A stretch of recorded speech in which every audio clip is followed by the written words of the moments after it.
Oh, ini. No? Halo teman-teman, kembali lagi ke Panen Set. Jadi pada video kali ini kami akan melakukan sesuatu yang sebelumnya belum pernah kami lakukan. Jadi depan saya ini ada kaleng kopi Starbucks yang terkenal dan lagi viral. Kenapa viral? Karena harganya miring. Berbeda dengan kopi-kopi biasa Starbucks yang harganya 40.000 sampai 50.000 ke atas. Jadi sebelumnya kita ini juga sudah nyobain kopi kaleng Starbucks ini. Terus setelah kami baca di kemasannya ini, ternyata kopinya ini memang produksi dari Nescafe. Dan ternyata banyak netizen yang juga komentar rasanya kopi Starbucks kaleng ini mirip dengan kopi Nescafe yang terbiasa. Jadi kita mau mencari kebenarannya, apakah memang semirip itu? Selain itu kita juga mau belajar aspek hukum dan aspek bisnis dari fenomena Starbucks kaleng ini. Karena menurut kami ini ada beberapa pelajaran-pelajaran penting yang memang harus kita pelajari ini. Jadi pantengin terus ya biar kita bisa belajar bersama-sama aspek hukumnya. Oke, kalau begitu langsung saja kita buktikan.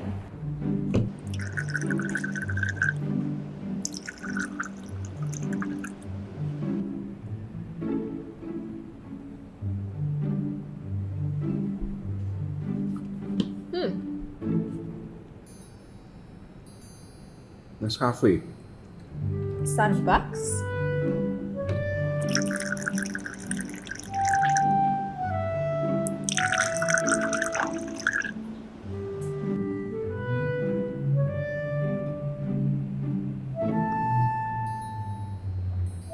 Starbucks.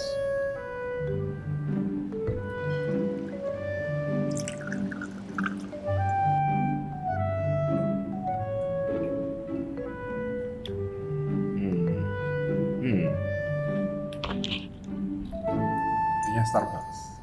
Starbucks.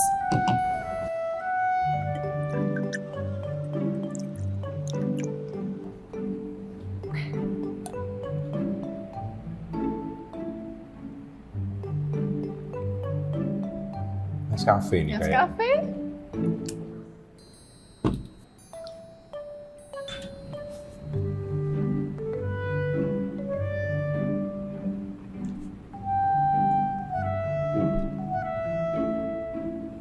Starbucks? Apa ya? Kok kayaknya Nescafe lagi? Jadi teman-teman, kita sudah melakukan taste testingnya dan sekarang kita mau belajar aspek hukumnya. Pak Michael, apa saja yang bisa kita pelajari? Jadi selain rasa dan harganya yang menarik ya, di sini ada hal lain yang menarik yaitu aspek hukumnya. Nah, tadi kan juga sudah dibilang ya di awal, ini Starbucks BPJS atau Starbucks Ekonomis ini diproduksi oleh PT Nestle ya. Bahkan di kemasannya tertulis juga, ini bisa kita lihat ya.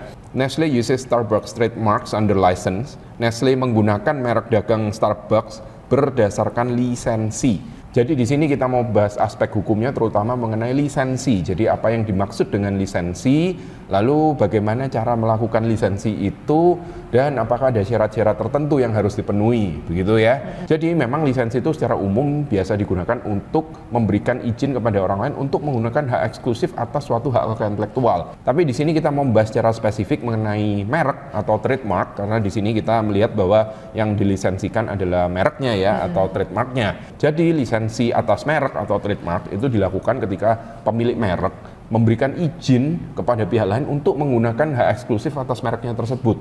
Itu bisa dilakukan. Jadi istilahnya kayak kita tuh punya rumah, lalu kita kasih izin kepada orang lain untuk menggunakan. Nah, dengan apa ya? Biasanya dengan sewa gitu ya istilahnya, atau mungkin dengan izin pinjam pakai. Nah, disitulah lisensi ini berperan gitu. Nah, sekarang lisensi ini cara membuatnya gimana? Lisensi itu dibuat dengan suatu perjanjian tertulis dan nantinya lisensi ini perjanjiannya wajib dicatatkan ke Direktorat Jenderal Kekayaan Intelektual. Kemudian isi perjanjian lisensi ini apa saja Pak Michael? Jadi menurut peraturan perundang-undangan yang berlaku di Indonesia, perjanjian lisensi ini harus mencakup 7 hal ini. Nah, apa saja 7 hal tersebut? Yang pertama, ada tanggal, bulan, tahun, dan tempat perjanjian lisensi ditandatangani. Yang kedua, ada nama dan alamat pemberi lisensi dan penerima lisensinya. Yang ketiga, objek perjanjian lisensi harus ada juga. Lalu berikutnya, ketentuan mengenai lisensi, apakah itu bersifat eksklusif, non-eksklusif, atau merupakan sublisensi. Lalu yang berikutnya lagi harus ada jangka waktunya, jangka waktu dari perjanjian lisensinya ini berapa lama.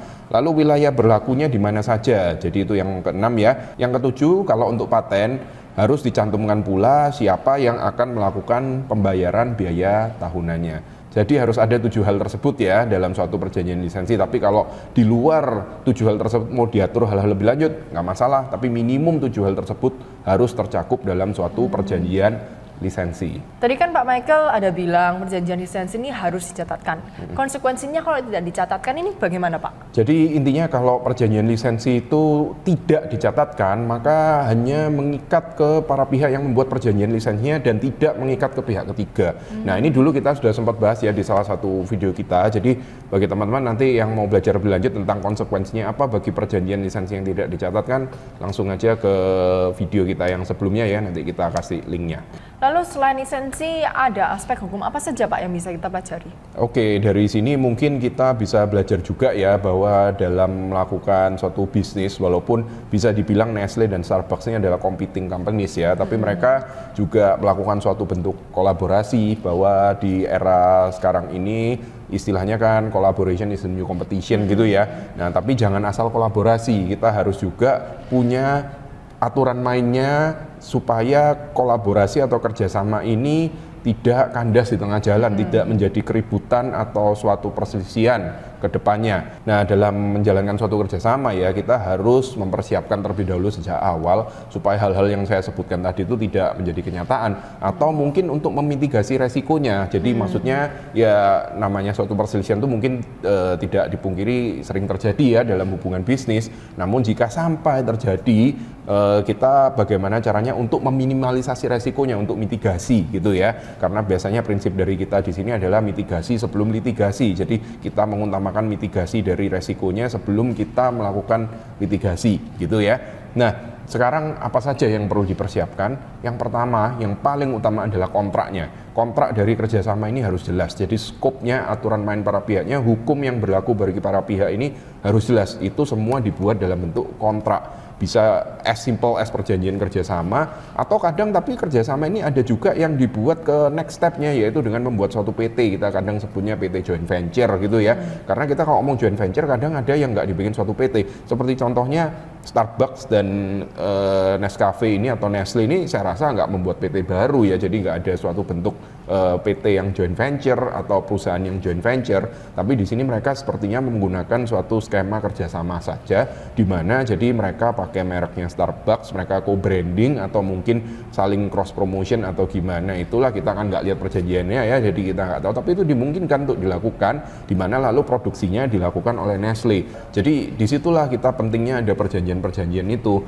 Jadi bagi teman-teman yang mau melakukan kerjasama, walaupun dengan keluarga sendiri, saudara sendiri, teman dekat, bestinya ya, jangan lupa dibuat itu kontraknya, karena kontrak itu penting. Jangan merasa sungkan, jangan merasa kita ini teman jadi nggak perlulah ada kontraknya, kita pasti sudah tahu sama tahu, saling kenal, sudah saling percaya. Justru sebaliknya, kalau sudah saling percaya, apalah artinya sebuah kontrak? Nggak usah sungkan gitu. Jadi harus ada suatu perjanjian yang jelas. Karena kayak kita kalau main basket, main sepak bola, itu kan jelas ya, maksudnya ini tuh pelanggaran enggak, ini boleh enggak, ini boleh enggak, itu kan jelas, semua harus ada aturan mainnya. Sama halnya dengan suatu kegiatan usaha, bisnis, kerjasama, kolaborasi, harus ada aturan mainnya secara jelas, dan aturan mainnya itu adalah dengan pembuatan suatu kontrak atau perjanjian.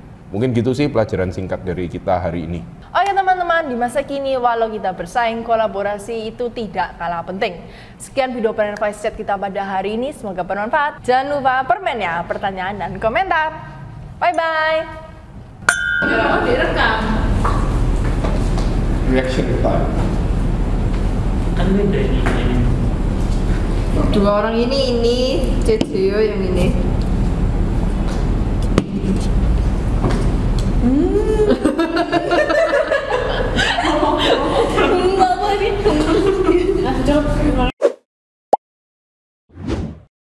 Kurang kopi. Perjanjian lisensi.